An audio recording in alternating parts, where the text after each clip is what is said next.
computer, John Scully.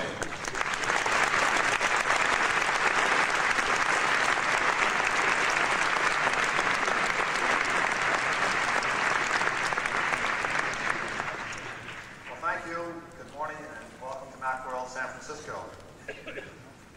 Today I want to talk about multimedia and how the world of information is going to be different in the 1990s. The personal computer revolution in the 1980s was all about creating the technology. The revolution in the 1990s will be about how we use that technology. And just as integrated circuits drove the growth of the PC industry in the 1980s, I believe that pervasive networking will be the driving force of the information industry in the 1990s. By 1994, digital television will be rolling out through cable and satellite, and that will be increasing the number of channels by a factor of 10. Telephony is also going digital with the expansion of understand information in a left-brain industry. So it shouldn't be surprising that we have a lot of very talented technical people who've had a long love affair with multimedia. And I, too, am a believer in the importance of multimedia. In fact, I've been focusing my MACWORLD keynote presentations around multimedia for the past 4 years. Benefit for millions of customers. So we decided to implement compressors for JPEG still images, animation, video, and graphics and software. And we also implemented an image compression manager, which shields the application from the internet. Okay, so we're copying in now? Yep.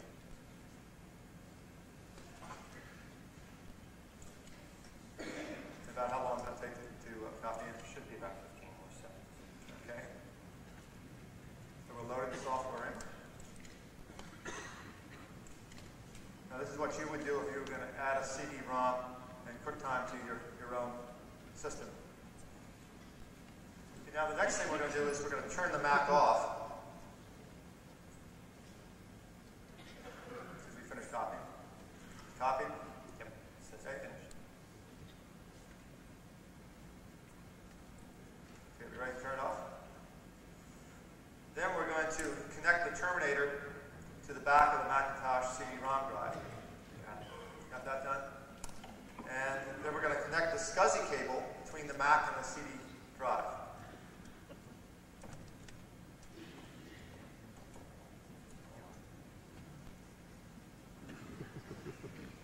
How we doing? Got it.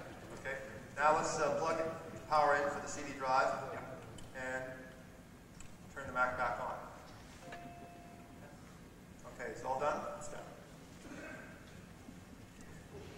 Just wait for it to boot up there. There it comes.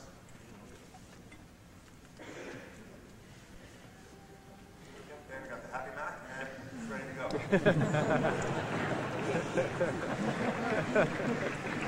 Now, you notice that Mike never touched the keyboard, and he didn't have to take the case off the machine. Now, Mike, what I'd like you to do now, we're going to go over and we're going to look at some multimedia and QuickTime demos, but I'd like you to take this 386 Windows machine.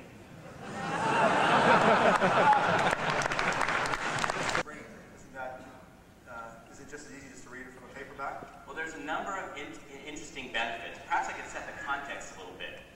When clay tablets were invented, that was the first kind of book, and you could record information and pass it on to somebody else. That is, if it lasted long enough.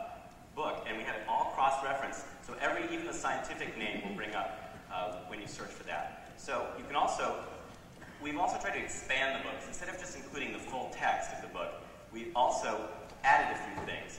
Now, Michael Crichton said, well, wouldn't it be great if you could actually picture the dinosaur and perhaps hear how they might sound? So you can click on any dinosaur, and you'll get a picture of that dinosaur as well as the sounds that the author, Michael Crichton, describes in the book. You also get a scale, the size of that one against a human being. Right, he's a tiny little bugger. You can also type in the notes, type in the margin. So now that's going to be pretty good for college text, putting notes in the margin. And I can see you can tag pages as well. Yep, you can fold down the corner of any page. So if you just hit the arrow key to go to the next page, and you just click there and fold down the tab. And if actually you hold down, you can random access and go to any different want.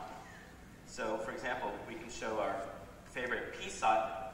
Well, you talked about left brain and right brain computer companies. Here's a P-brain dynasty.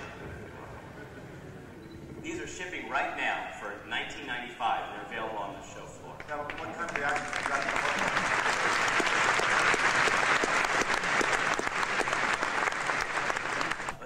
Let's knock on the front door. And everything in the house is alive in ways you might expect and ways you might not expect. And you can, of course, go drum on the wall. And drum on the fire truck. So how about moving around? Can we look at some other rooms? Sure. Why don't you take over and let's go check out that kitchen. Okay, just click on it. Uh-huh. Now, everything in the kitchen is alive. So Twinkle, twinkle, little star, how I wonder what you are. In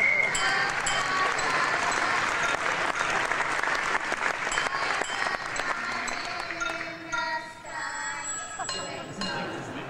Okay, let's move over. I want to show everybody this refrigerator. It's kind of cute. Just open the door, just click on it.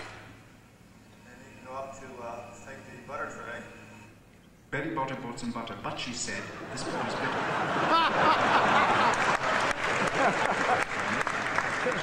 She bought a bit of better butter, better than the bitter butter. And it made her better, but so 'twas better Betty bought a bit of better butter.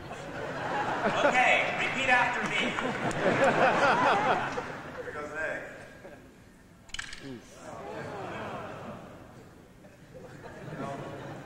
We can move around the kitchen, nice bit. Uh-huh. Let's go make some toast. What we have is a presentation or story creation package. Well, this looks like a storyboard to me. Exactly.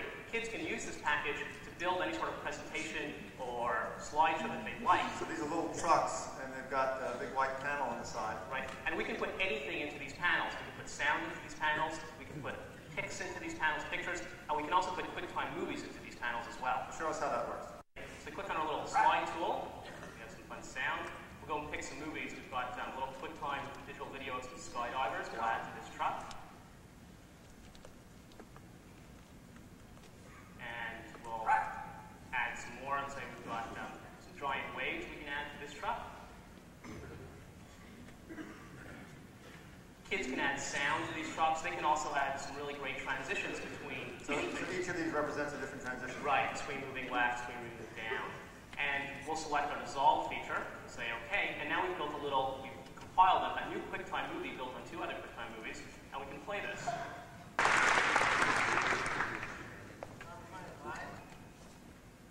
We're going to help you show a new system that allows an instant collaboration between a photographer in one location, such as San Francisco, and an art director or an editor in another.